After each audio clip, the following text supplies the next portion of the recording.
tassa bhagavato arahato samma sambuddhassa. Hi everyone, welcome to Dharma Earth's Dose of Dharma, and this is a dose of Dharma for today. So let us continue with the next unsurpassed things. And the next one is the unsurpassed gain, G-A-I-N, gain. Oh, what is the unsurpassed gain? According to the sutta, Buddha says, somebody, they may gain a son, a wife, they may gain some wealth, or they may gain various types of goods, your Ferrari or your LV bags, or they obtain faith in an ascetic or a Brahmin of wrong view and wrong practice. The Buddha said that, yes, there are these types of gains, Buddha do not deny, but these kinds of gains, they are low, they are worldly, they are ignoble and unbeneficial, and does not lead to disenchantment, does not lead to dispassion, does not lead to peace and enlightenment.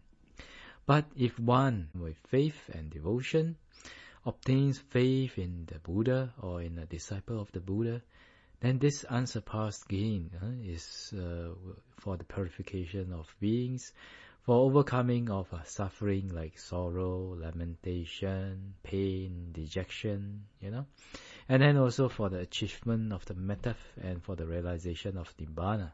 And this is called the unsurpassed gain.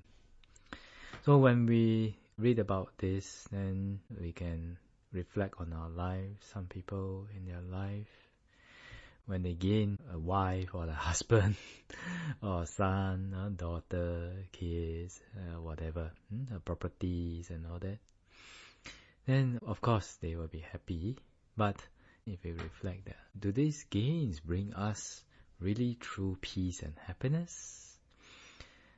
I mean, of course, when we have a wife or a husband or a kid or properties, we do have happy feelings.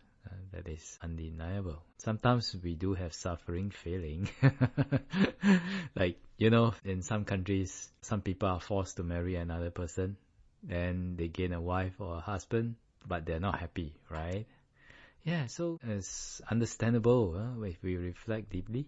It's understandable why Buddha say that this kind of gains does not lead to disenchantment, does not lead to cessation, does not lead to peace, does not lead to enlightenment, and they are unbeneficial. But if they obtain faith, they gain faith in the Buddha or the disciples of the Buddha and the teachings, then from there, because of this faith, they start to look into Buddhism, they start to explore Buddhism, they start to practice Buddhism, they start to practice the Dharma.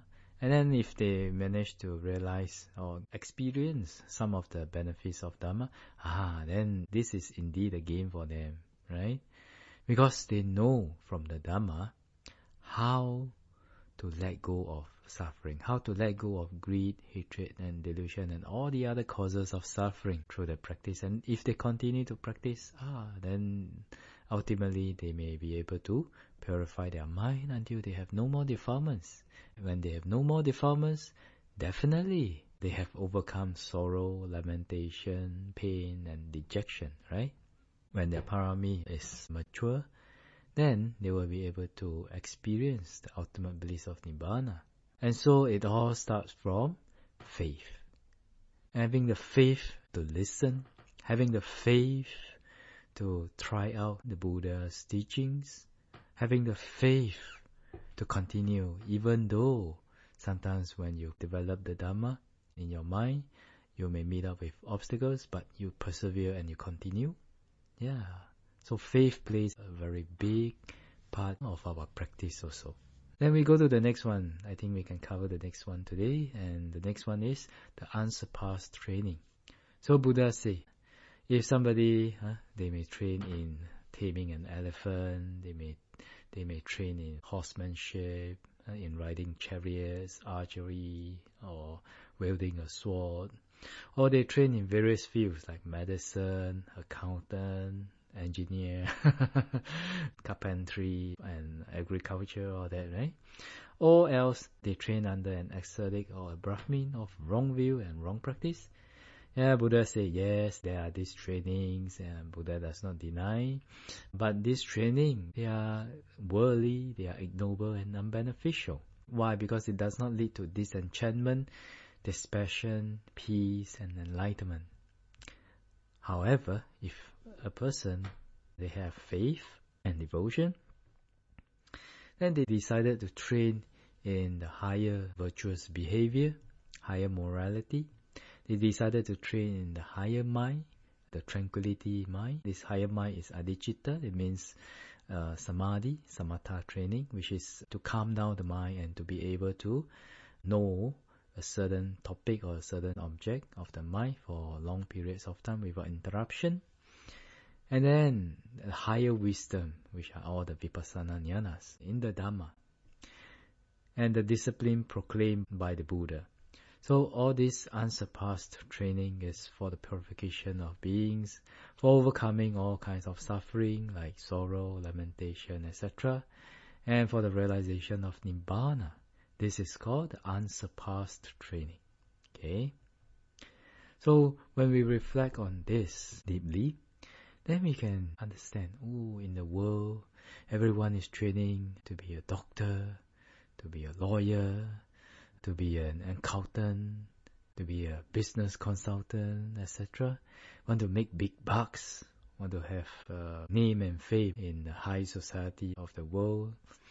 I want to be a high-class socialite, maybe. I don't know. Socialite should be like, maybe they mix around high-class people. Yeah. So all of them, they are training in all these things. But do they really bring peace? Do they bring happiness to you? Yes, they may bring some happiness. But why is it unbeneficial? Because it does not lead to disenchantment. It does not lead to peace. It does not lead to enlightenment. Even though sometimes if you have money, then you may have a peace of mind. Okay, I can really relax a little bit and I can have enough to spend. I don't have to worry about money. But ultimately, if we never purify our mind through the higher morality, higher mind and higher wisdom, then even though you have tons of money in the world, but if you have defilements in the mind, definitely you will not be happy. Why? Because the defilements will torture you, no matter you are rich or poor, young or old, beautiful or ugly. If we still have defilements in the mind, definitely we will suffer, right? A lot of people in the world, we are thinking, I want to earn more money, I want to have this, I want to have that, and I'll be happy. If I have this, I'll be happy. If I have highest education, I'll be happy. If I have tons of money, I'll be happy. But is this really true? We can really reflect upon our experience, right? And with our experience, you can really observe people. Do they benefit when they have a lot of money, or do they really have peace of mind when they let go of their defilements in the mind? I think most of us will be able to observe that, rich people also have suffering, no? They call it rich people suffering.